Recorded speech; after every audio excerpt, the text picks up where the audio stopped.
అంచనా వేస్తున్నారు. టారిఫ్లతో భారత్పై ట్రంప్ అక్కస్సు వెళ్ళగక్కుతున్న వేళ 50% టారిఫ్లు వేసిన నేపథ్యంలో ట్రంప్ టారిఫ్లకు సంబంధించి భారత్ ఆగ్రహం వ్యక్తం చేస్తుంది. ఈ నేపథ్యంలో మోదీ పర్యటనలో భాగంగా ట్రంప్తో భేటీ అయ్యే అవకాశం ఉంది అంటున్నారు. ఖచ్చితంగా ఇప్పటికైతే సమాచారం లేకపోయినప్పటికీ భేటీ అవుతారని, భేటీ అయ్యే అవకాశాలు అయితే క్లియర్గా కనిపిస్తున్నాయి.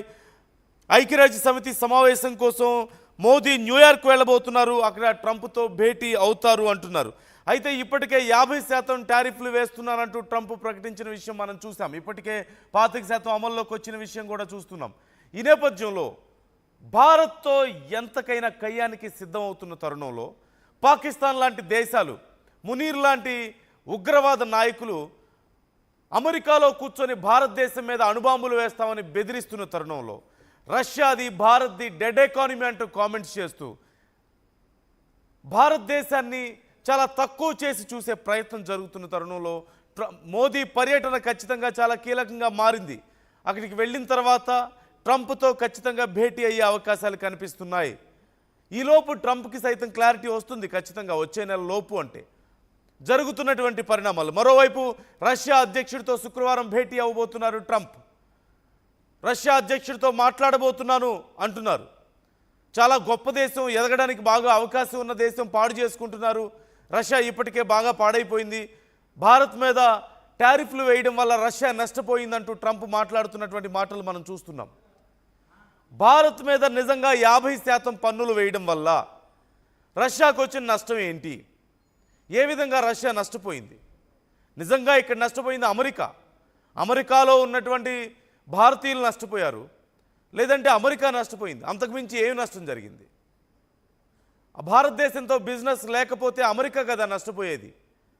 అతి తక్కువ టారిఫ్లతో ఏ ఇబ్బంది లేకుండా మనతో ఇన్నేళ్ల పాటు బిజినెస్ చేసుకుంటున్నారు కదా.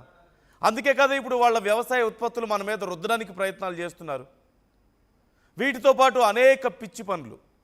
అక్కడ చదివి గ్రాడ్యుయేట్ అయిన తర్వాత అక్కడ ఉన్న వాళ్ళకి గ్రీన్ కార్డ్ అవకాశం లేదు, గ్రాడ్యుయేట్ అయ్యారా మీ ప్రాంతాలకు వెళ్ళిపోండి అంటూ ట్రంప్ చెప్పాడు. అలాగే హెచ్1బి వీసాలకు సంబంధించి పూర్తిగా నిలిపివేసిన విషయం మనం చూసాం అప్లికేషన్స్ని. ఎందుకు అంటే ఇంకా బాగా మేము మీ గురించి అన్నీ చెక్ చేయాల్సిన అవసరం ఉంటుంది, వెట్టింగ్ చేయాలి అని చెప్పి మాట్లాడుతున్నారు. సోషల్ మీడియా వెట్టింగ్ అంటే మీ సోషల్ మీడియా అకౌంట్స్ని పబ్లిక్లో పెట్టాలి, ఎప్పటికప్పుడు అన్నీ చెక్ చేస్తారు, మీ హిస్టరీ చెక్ చేస్తారు, మీరు చేసిన పోస్టులు చెక్ చేస్తారు. అంతా బాగుంటేనే మిమ్మల్ని లోపలికి అలౌ చేస్తాం. ఎందుకు పాలస్తీనా విషయంలో భయపడుతున్నారు? అసలు ఎందుకు అవసరమే ఉంది అమెరికాకి అనే ప్రశ్న ఇక్కడ ఉత్పన్నమవుతుంది. ఇలా 1, 2 కాదు, వేలు పెట్టిన ప్రతి చోట కంపు కొడుతోంది, కాలు పెట్టిన ప్రతి చోట విధ్వంసమే జరుగుతోంది. ట్రంప్ ఎక్కడ అడుగు పెడితే అక్కడ విధ్వంసం, ఎక్కడ వేలు పెడితే అక్కడ చివరికి కంపు చేస్తున్నటువంటి పరిస్థితి మనం చూస్తున్నాం. మునీర్ లాంటి ఒక ఉగ్రవాద దేశ సైనిక అధ్యక్షుడు అమెరికాలో కూర్చొని సగం ప్రపంచాన్ని నేను నాశనం చేస్తానని మాట్లాడుతున్నాడు. భారతదేశం మీద అణుబాంబులు వేస్తానని మాట్లాడుతున్నాడు. భారతదేశం సింధు జలాల మీద ప్రాజెక్టులు కడితే వాటిని క్షిపణులతో పేల్చేస్తామని చెప్పి మాట్లాడుతున్నాడు. కానీ ఒక్క విషయం మాత్రం కరెక్ట్గా చెప్పాడు. భారతదేశం చాలా కాస్ట్లీ కారు, హైవే మీద చాలా వేగంగా ప్రయాణిస్తున్న కాస్ట్లీ కారు. పాకిస్తాన్ మాత్రం చెత్త ఎత్తుకుంటున్నటువంటి ఒక పాడుపడిపోయిన ట్రక్, చెత్త ఎత్తుకునే ట్రక్ అని చెప్పి మాట్లాడాడు. నిజమే, ఆ ఒక్క విషయం మాత్రం కరెక్ట్గా చెప్పాడు. కానీ ఈ 2 గుద్దుకుంటే ఎవరికి నష్టమో మీరే ఆలోచించండి అని మాట్లాడుతున్నాడు. మొన్న గుద్దుకున్నాయి కదా, ఎవరికి నష్టం జరిగింది? మొన్నే కదా గుద్దుకున్నాయి, ఒకసారి చిన్న ట్రయల్ జరిగింది కదా. గుద్దుకుంటే ఏమవుతుందో, ఏ నష్టం జరిగింది? చివరికి అటు అమెరికాకి ఇటు భారత్కి కాళ్ళ వేళ్లబడి యుద్ధాన్ని ఆపుకోవాల్సిన పరిస్థితి. అందులోనూ అమెరికా గడ్డ మీద కూర్చొని భారతదేశాన్నే కాదు సగం ప్రపంచాన్ని నాశనం చేస్తానని మాట్లాడుతున్నాడు. అలాంటి వాళ్ళని అమెరికా ఏమనదా? మీ భూభాగం మీద కూర్చొని ప్రపంచ దేశాలనే బెదిరిస్తున్నారంటే మీ ధైర్యం కాదా? మీరు ఇచ్చిన ధైర్యం కాదా? మీరు తమ వెనకున్నారన్నటువంటి నమ్మకం కాదా? అసలు ఏం పని ఒక ఉగ్రవాదికి అమెరికాలో? ఉగ్రవాదులను ప్రోత్సహించే వాళ్ళకి, ఉగ్రవాదులకు ట్రైనింగ్ ఇచ్చే వాళ్ళకి అణుబాంబులు ఉన్నాయి మా దగ్గర, సగం ప్రపంచాన్ని నాశనం చేస్తామనే కామెంట్ ఒక ఉగ్రవాది తప్ప ఎవరు చేయగలుగుతాడు? ఉగ్రవాదులు చేస్తున్న పని అదే కదా. ఇలాంటి విషయంలో ఎందుకని అమెరికా చూసి చూడనట్లు వ్యవహరిస్తుందా? కాదు, చూసి కనపడనట్లు గుడ్డిగా వ్యవహరిస్తుంది. నిజంగా ఇప్పుడు ప్రపంచాన్ని బెదిరిస్తున్నవాడు, భారతదేశాన్ని బెదిరిస్తున్నవాడు, ఇన్ని దేశాలను బెదిరించేవాడు రేపన్న రోజున నిజంగా శక్తి వస్తే అమెరికాని బెదిరించడా? గతంలో లాడెన్ విషయంలో ఏం జరిగింది? బిన్ లాడెన్ని ఎవరు ప్రోత్సహించారు? చివరికి ఎవరు నష్టపోయారు? అమెరికా బుద్ధి ఇటు పాకిస్తాన్ బుద్ధి తెలియదా? ముఖ్యంగా భారత్ని నాశనం చేస్తాం, అణుబాంబులు వేస్తాం, క్షిపణులు వేస్తాం అని చెప్పి మాట్లాడుతున్నాడు. ఏం జరుగుతుందో తెలుసు.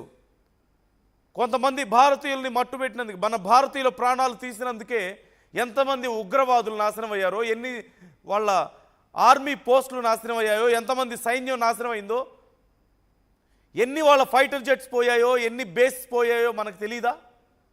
వాళ్ళకి తెలీదా? కేవలం అమెరికా తమ వెనకుందన్నటువంటి ఒక గుడ్డి నమ్మకంతో ఖచ్చితంగా ఈ మాట అనడానికి కొంచెం కటువుగా ఉన్నా సరే వాపును చూసి బలుపు అనుకుంటున్నాడు.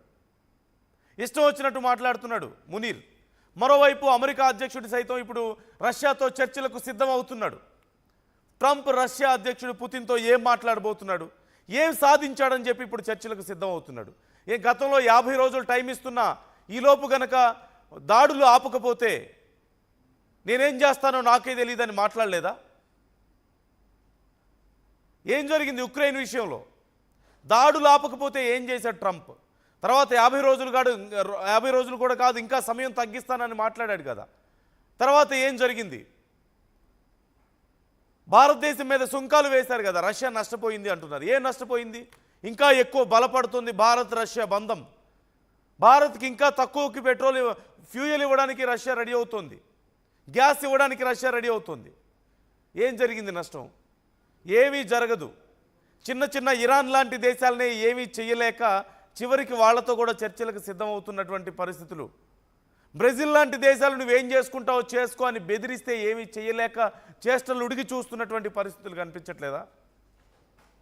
ఓ పక్క హౌతీలు ఇష్టం వచ్చినట్లుగా వాళ్ళ జలాల్లోకి మా ప్రదేశంలోకి వస్తే మేము పేల్చేస్తాం, మీ యుద్ధ విమానాలు పేల్చేస్తాం, మీ యుద్ధ నౌకలను పేల్చేస్తామంటే ఏం చేయగలుగుతున్నారు? పాలస్తీనాకు సంబంధించి అంత పెద్ద అమెరికాలో సైతం అంత పెద్ద గందరగోళం జరుగుతుంటే చివరికి సోషల్ మీడియా వెట్టింగుల పేరుతో H1B వీసాలను అప్లై చేసే వాళ్ళ మీద ఏదో తమ ప్రతాపాన్ని చూపించిన తప్ప నిజంగా ఏం చేయగలుగుతున్నారు? చివరికి ఏం చేయగలిగారు? చేయగలిగింది ఏమీ లేదు, డిస్ట్రక్షన్ తప్ప. చేయగలిగింది ఏమీ లేదు, అనవసరమైన యుద్ధాల్లో వేళ్లు పెట్టడం తప్ప. ఇప్పుడు రష్యాతో చివరికి చర్చలకు సిద్ధమవుతున్నారు.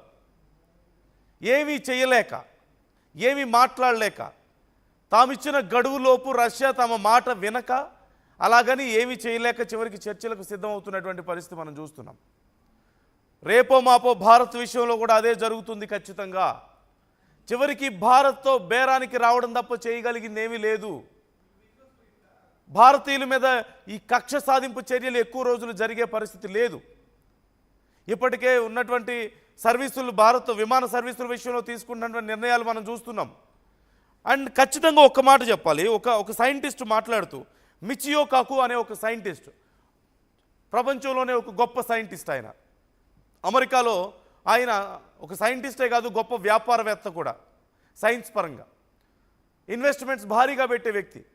ఆయన మాట్లాడుతూ ఒక మాట అన్నాడు, H1B వీసాల మీద ట్రంప్ పడుతున్నాడు, నిజంగా H1B వీసాలు గనక రద్దు చేస్తే పూర్తిగా H1B వీసాలు ఉన్న వాళ్ళని వెనక్కి పంపిస్తే, H1B వీసాలు ఇక జారీ చేయకపోతే అమెరికాలో మేధోశక్తి లేకుండా పోతుంది అని మాట్లాడాడు ఆయన.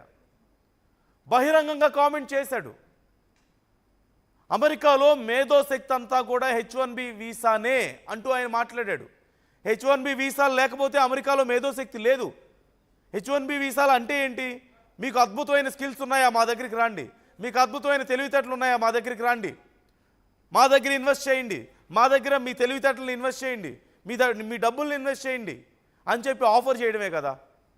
ఒక్కసారి కనుక H1B వీసాలు ఆపేస్తే తన దగ్గర ఉన్నటువంటి 100% ఇంటెలెక్చువల్ బ్రెయిన్స్ లేదంటే సూపర్ బ్రెయిన్స్ అన్నీ కూడా మాయమైపోతాయి. చైనాకి వెళ్ళిపోతారు, భారతదేశానికి వెళ్ళిపోతారు, అమెరికాకి ఇప్పటికే రావడం లేదు అంటూ ఆయన మాట్లాడాడు. అదే జరుగుతుంది.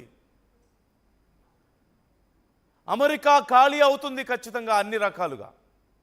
అమెరికాలో ఉన్నటువంటి మేధావులు, అమెరికాలో బిజినెస్ చేస్తున్న వాళ్ళు కానీ, అమెరికాలో పెద్ద పెద్ద ట్యాక్సులు పే చేస్తున్న వాళ్ళందరూ అమెరికన్స్ కాదు అన్న విషయాన్ని ఎందుకు రియలైజ్ అవ్వలేకపోతున్నాడు ట్రంప్? భారతీయులు ఎక్కువ మంది ఉన్నారు, ఇతర దేశాల నుంచి వచ్చిన వాళ్ళు ఎక్కువ మంది ఉన్నారు. వాళ్ళందరి మీద మీ ప్రతాపం చూపించడం వల్ల చివరికి జరిగేది ఏముంది? How can you make America great again? మీ దేశంలో ఉన్నటువంటి తెలివైన వాళ్ళందరినీ మీరు బయటకు పంపించి, మీ దేశంలోకి వస్తున్న తెలివైన వాళ్ళని ఆపేసి, మీ దేశంతో ఉన్న గొప్ప స్నేహితుల్ని మీరు పోగొట్టుకొని, మీ దేశంతో ఉన్నటువంటి వ్యాపార భాగస్వాములను మీరు పోగొట్టుకొని, ఉగ్రవాదులకి మీరు సపోర్ట్ ఇచ్చి, ఉగ్రవాదులకి మీరు గన్సు, బాంబ్సు, లేదంటే లోన్స్ ఇచ్చి మీరు ఎలా అమెరికాని గ్రేట్గా చేయాలనుకుంటున్నారు అనేది ఎవరికి అర్థం కావడం లేదు. How can you make America great again? నిజంగా ఒకవేళ అమెరికా H1B వీసాలను కనుక పూర్తిగా వెనక్కి తీసుకున్నా, లేదంటే పూర్తిగా ఆపేసినా, it's a big loss to America. ఖచ్చితంగా మిచియో కాకు చెప్పినట్లుగా అమెరికాకే పెద్ద నష్టం. మిచియో కాకు డైరెక్ట్గా చెప్పగలుగుతున్నారు, ఒక